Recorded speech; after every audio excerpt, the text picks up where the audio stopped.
E aí, pessoal, tudo bem? Vamos então propor reflexões a respeito de coisas que a gente não domina. Sim, a gente não sabe, a gente não tem ideia do que está acontecendo no Ceará, mas a gente quer falar sobre isso, então vamos falar. É... Tô aqui no meio das minhas férias, alienado a tudo que está acontecendo. Minha vida está mais colorida, eu tô me vestindo como um nativo praticamente. Mas eis que hoje, depois do jantar, eu decidi que eu queria entender mais ou menos o que estava acontecendo no Ceará. E aí, hoje em dia, como que você faz quando você quer tentar entender o que está acontecendo em algum lugar? Você busca o máximo de fontes possíveis e vê o que cada uma dessas fontes está falando. De preferência, fontes com as quais você não concorda. É muito bom que você inclua nas suas fontes algum formador de opinião ou né, mestre da narrativa do partido que você odeia, porque é muito complicado você odiar um partido que você não entende, que você não sabe como as pessoas pensam, como elas agem, o que elas querem, o que elas querem fazer as pessoas pensarem. Aí fica difícil você, né? Agora, se você entende a narrativa deles, se você escuta o que eles dizem, se você tenta enxergar a realidade que eles tentam fazer os seus seguidores enxergar, fica mais fácil de você argumentar e combater um dia, caso você tenha vontade ou necessidade de fazer isso. Então, eu assisti, sei lá, eu peguei aqui o meu vídeo Speed Controller e assisti uns 15 vídeos diferentes de 15 fontes. E não sei se tem alguma delas 100% fidedigna, mas tem uma em especial que me surpreendeu bastante. E aí é bem complicado falar sobre isso e eu tenho até que me preparar para um eventual raid. Mas vamos lá. Eu sempre tive uns três pés atrás para falar do MBL, porque há uns caras que. E talvez não seja só eu que tenho esse pé atrás com esses caras. Porque o MBL, os caras usaram uns meios questionáveis,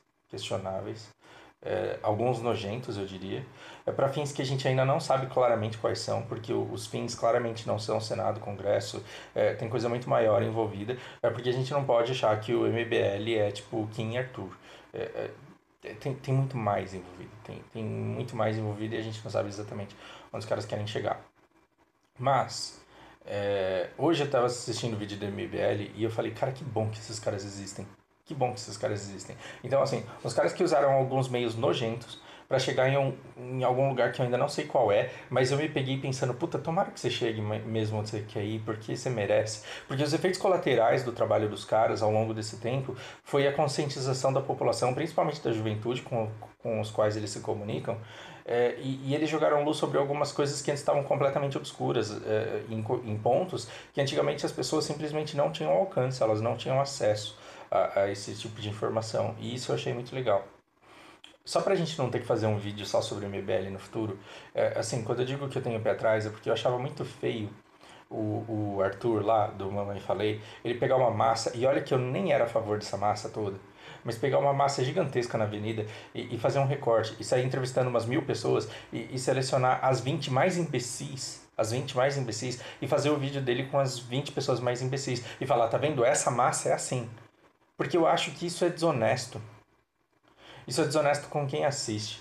Em qualquer massa, em qualquer lugar do mundo, cara, você pode ir na parada gay. Se você perguntar pessoa por pessoa, vai ter alguém que não sabe nem que parada gay onde ela tá. Ela só viu uma galera feliz e ela foi lá e seguiu.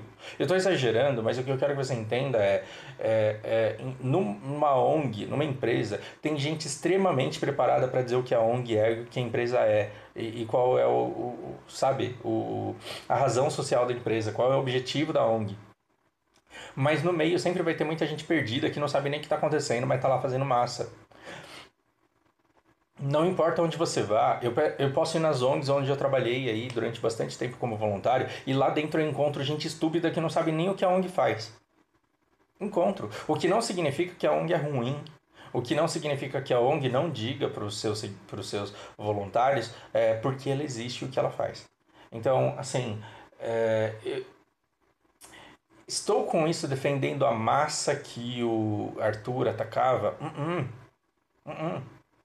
Mas eu também não acho justo o recorte que ele fazia. E com isso ele ganhou toda essa popularidade e com isso ele gerou tanto poder político.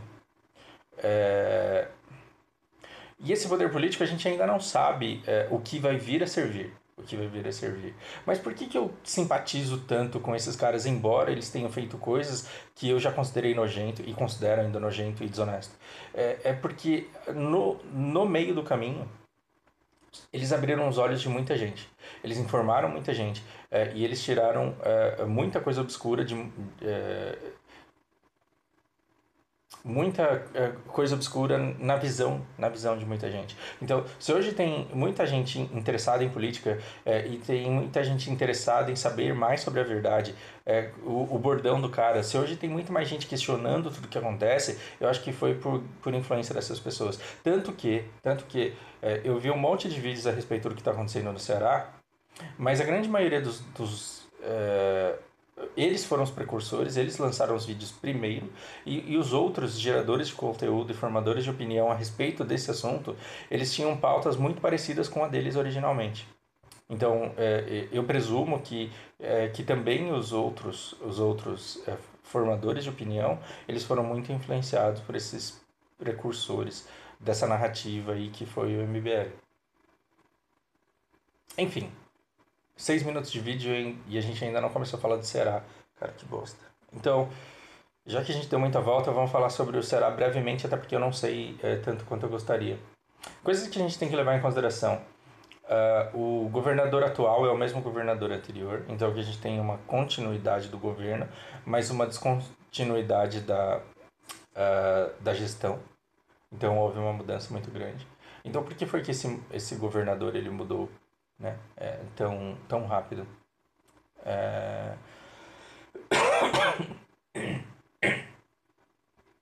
Então, a gente pode partir de uma visão rasa, a gente pode partir do seguinte pressuposto.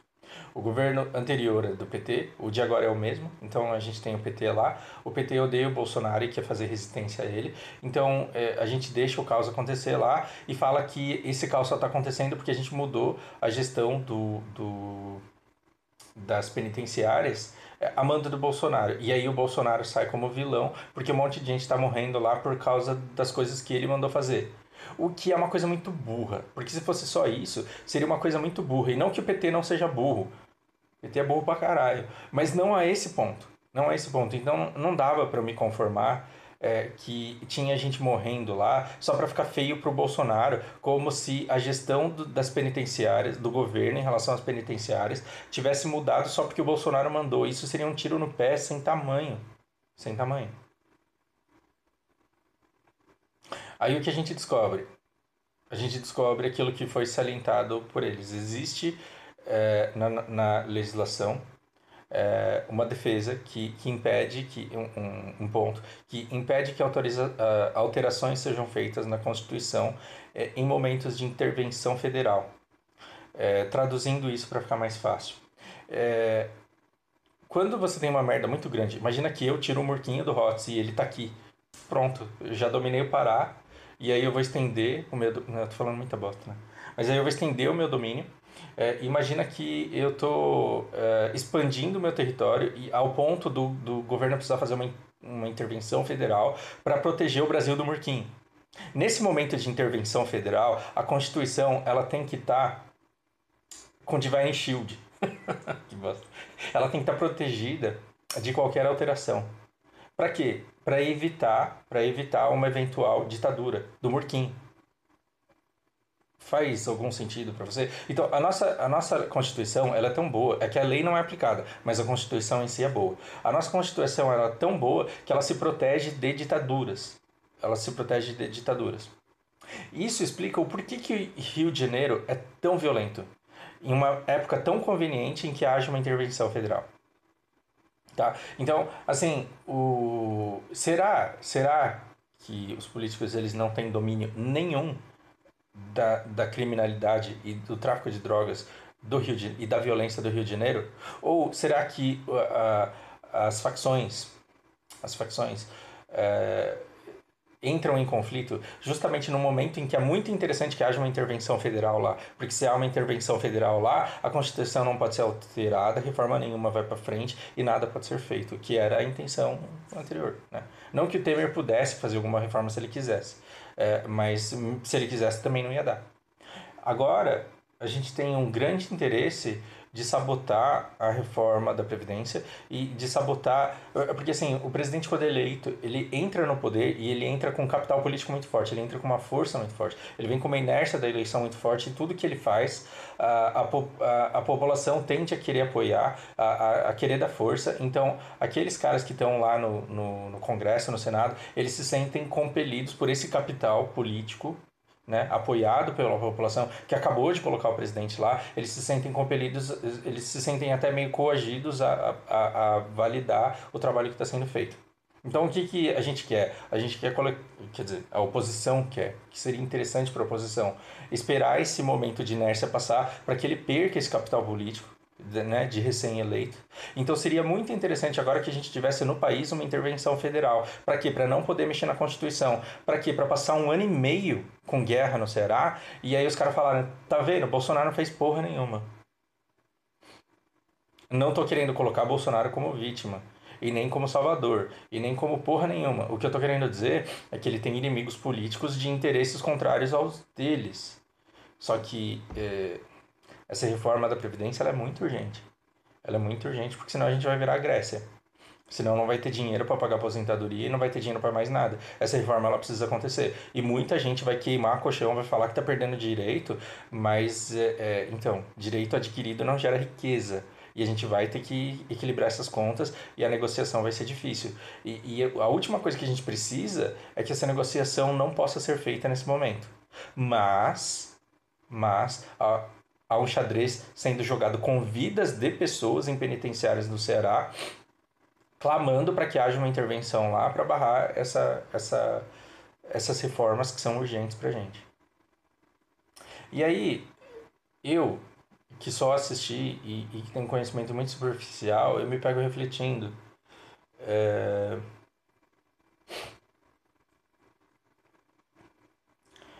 As facções criminosas, elas são incombatíveis?